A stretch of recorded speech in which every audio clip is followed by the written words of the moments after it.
Pada tutorial kali ini saya akan menunjukkan bagaimana caranya user apotik menggunakan sistem informasi rumah sakit ini. Nah, jadi di sini seperti yang sudah didemokan pada video tutorial sebelumnya, bahwa petugas apotek adalah user yang berinteraksi dengan sistem untuk penyerahan obat. Nah, jadi di sini dengan mengakses menu menu apotek ini dari baris atas ataupun dari menu dashboard, akan ditampilkan sebuah daftar antrian pasien yang sedang menunggu untuk menerima obat. Nah, jadi di sini kita bisa melihat setiap baris itu obat yang diminta apa saja. Oke. Nah, seperti yang sudah disampaikan juga sebelumnya, bahwa sistem ini secara otomatis memberitahukan kepada apoteker harus mengambil obat apa, dari batch mana, sejumlah berapa. Penting bagi apoteker untuk senantiasa mengikuti instruksi dan bekerja sama dengan sistem agar sistemnya bisa berjalan normal. Jadi istilahnya apoteker tidak perlu lagi menginputkan data apapun ke dalam sistem. Jadi yang biasanya pada sistem informasi yang SIMRS lainnya, resep diterima, apoteker menginputkan data barang yang keluar, kemudian baru serahkan obatnya, atau kurang lebih demikian. Nah, di sistem ini tidak semuanya berjalan otomatis. Jadi harapannya adalah untuk mempermudah kerja apoteker. Nah, di sini disediakan tombol cetak salinan resep dan tombol selesai. Nah, untuk memastikan bahwa apoteker memiliki kecukupan stok obat pada apotek, penting bagi apoteker untuk senantiasa berinteraksi dengan menu storage gudang seperti ini. Nah, cara pengoperasiannya bisa dengan pencarian menu barang, atau misalnya dengan menggunakan penyaringan. Misalnya saya ingin BHP atau ingin obat. Nah, di sini apoteker bisa melihat bahwa setiap baris itu ada angka gudang dan apotek. Di sini adalah angka akumulatifnya. Jadi ketika dilihat di sini akan ada satu baris ini mewakili satu jenis barang. Jadi misalnya amlodipin 10 mg, kemudian ada satu baris lagi amlodipin 8 mg misalnya. Jadi perbedaan miligram mewakili perbedaan jenis obat. Nah, jadi tidak bisa disamakan. Nah, contohnya sekarang kita mengerjakan amlodipin 10 mg. Di sini terlihat bahwa gudang memiliki 160 dan apotek sebanyak 100. Di sini apotek masih memenuhi kebutuhan minimumnya, yaitu 100 dan punya 100. Tapi orang apotek ingin menambah lagi stoknya, misalnya menjadi 150 ya. Nah, jadi di sini orang apotekernya bisa klik pada baris tersebut dan ketikkan jumlah yang ingin diminta. Misalnya, oh kalian punya 160, kami minta sebanyak 50 lagi deh misalnya, untuk ditambahkan ke tempat kami. Nah, submit. Di sini akan tercatat bahwa seorang apoteker asal apotek meminta 50 dan belum diserahkan. Nah, permintaan tersebut akan muncul di menu amprah seperti ini. Nah, sekarang apotekernya menunggu untuk orang gudang farmasi merespon permintaan tersebut. Kita log out.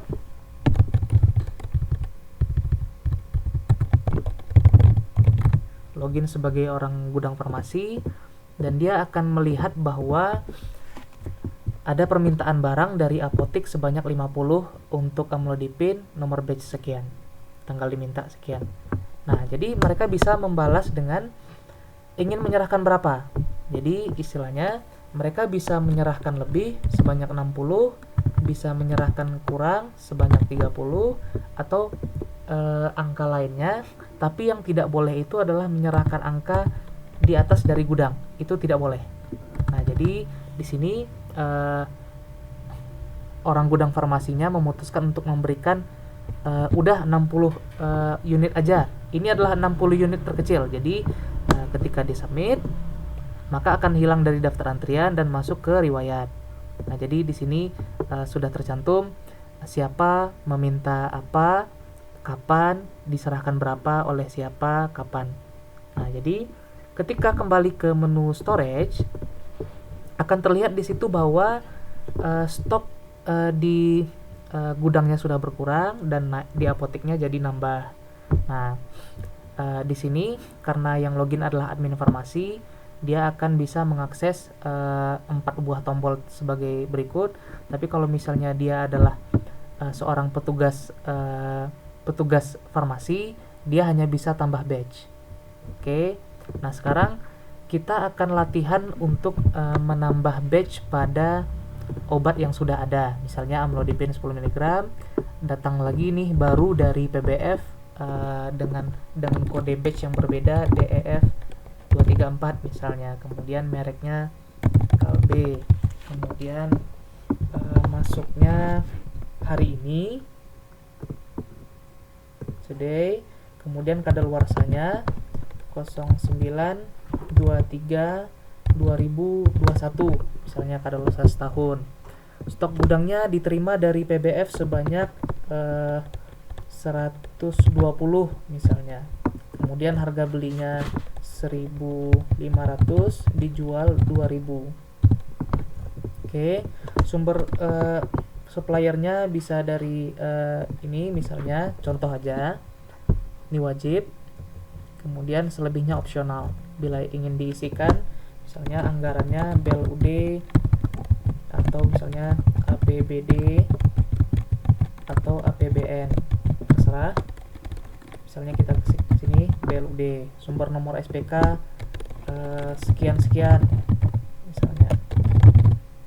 Kemudian sumber tanggal SPK-nya beberapa hari yang lalu misalnya.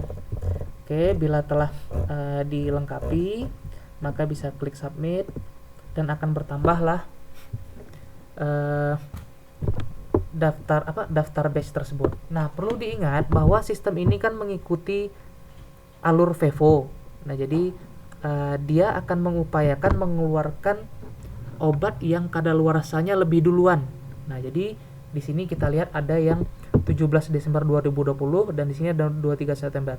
Maka nanti ketika seorang dokter meresepkan amlodipin 10 mg, sistem akan memprioritaskan dulu pengurangan yang ini. Nah, dan baru nanti dia akan bergerak ke bawah. Nah, berhubung di sini belum ada baru-baru masuk ke gudang dan dari apotek. Nah, apotek bisa mulai mengamprah untuk barang yang ini. Misalnya kita simulasikan lagi.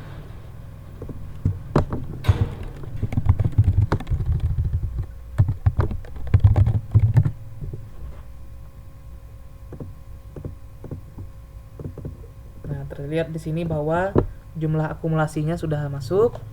Kemudian di sini, oh kita belum punya batch yang ini, minta dong misalnya. Kita mau minta sebanyak 50 ya. Submit. Sudah ada rekaman permintaannya.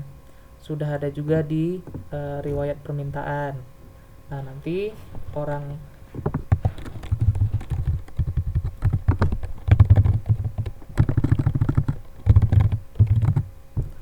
gudang farmasinya bisa melihat permintaan tersebut dan merespon lagi bahwa mereka dari yang diminta 50 bisa disediakan dikirim 20 saja untuk menjaga stok di gudang. Nah, jadi di sini sudah terlihat ada perubahan lagi. Nah, tanda di sini terlihat hitam keduanya karena statusnya sudah normal. Di sini minimal gudangnya 200, oh ternyata ada 200. Kemudian minimal di apotek 100, oh ternyata di apoteknya lebih. Nah, begitu. Nah, jadi angka-angka yang merah ini bisa berarti bahwa jumlah yang ada itu lebih kecil daripada yang disyaratkan. Atau misalnya daripada dari stok yang tersedia bahwa sudah lewat kadaluarsa, itu bisa juga. Nah, jadi penting bagi orang gudang farmasi untuk terus cek untuk memastikan bahwa tidak ada baris obat yang warnanya merah. Oke.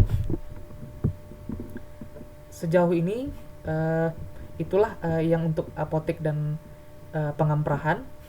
Nah, bagaimana kalau misalnya orang yang non apotek ingin meminta barang? Bisa juga, misalnya login sebagai perawat dari instalasi penyakit dalam. Dia melihat bahwa kami sering membutuhkan obat amlodipin ini untuk di standby-kan di ruangan poli, biar kami tidak bisa takar sendiri misalnya. Jadi dari mereka bebas memilih batch yang mana. Misalnya diminta kalian punya stok gudang 100, kami mau minta 10 ya, 10 butir saja, tidak banyak-banyak. Submit. Nah, di sini akan tercatat bahwa rawat jalan meminta 10. Kemudian login lagi.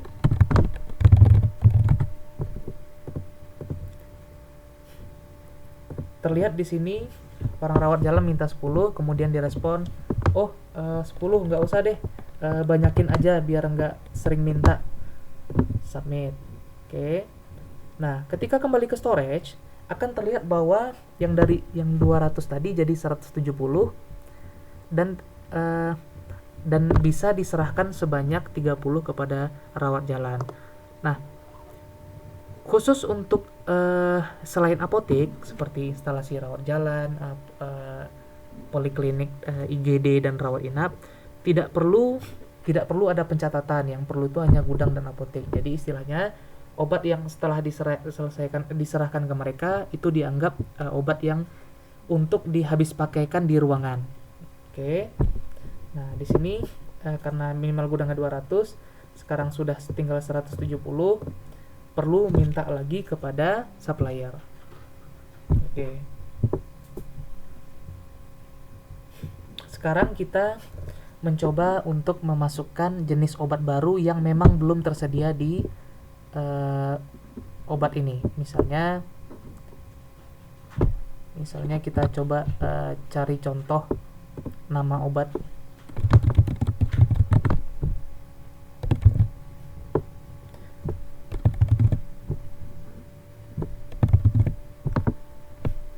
Misalnya kita coba contoh masukkan amlodipin 8 mg misalnya ya. Tambah barang.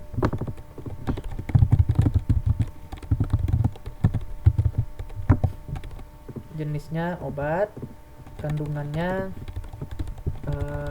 S inhibitor. Ini hanya sebagai contoh saja.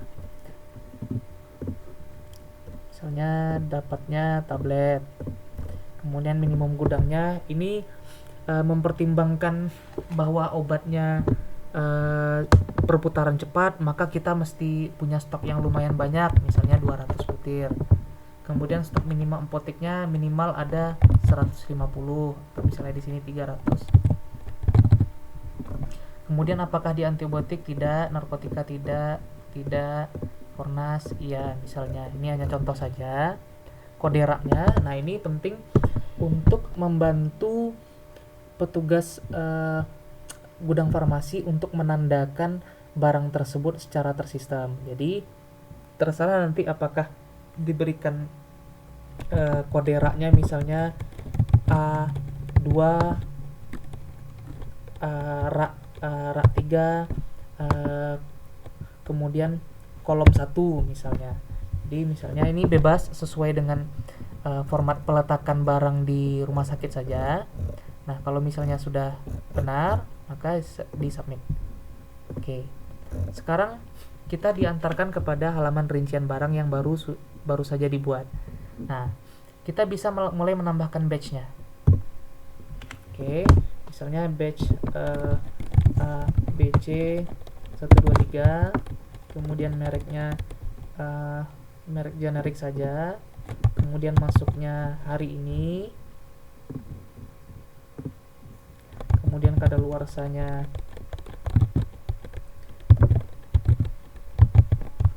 kemudian stok gudangnya diterima dari PBF sebanyak 100 butir misalnya. Biasanya lebih banyak, bisa 10.000 butir, bisa angka lebih besar dari itu, tapi ini berdasarkan unit terkecil untuk pelatihan saja. Nah, harga belinya misalnya 1000, sudah naik 1700, harga jual 2200. Supplier Kalbe misalnya, contoh ini APBND, kemudian sumber nomor SPK-nya, kemudian tanggal SPK-nya, hari kemarin. Oke, di sini submit. Oke, nah di sini sudah selesai lah untuk menginput barang baru ditambah dengan menginput batch baru. Jadi nanti kalau misalnya datang lagi barang yang sama oleh PBF lainnya, bisa ditambahkan batch di sini. Klik di sini. Atau misalnya klik edit obat untuk mengganti kategorinya. Nah, stock of name itu digunakan untuk mengosongkan batch. Jadi kalau misalnya rumah sakit membutuhkan secara berkala semua barang obat dikumpulkan kembali, dihitung ulang, ini bisa digunakan stock of name. Atau misalnya obat tersebut sudah tidak terdaftar lagi di rumah sakit ini, maka bisa dihapus barang. Oke.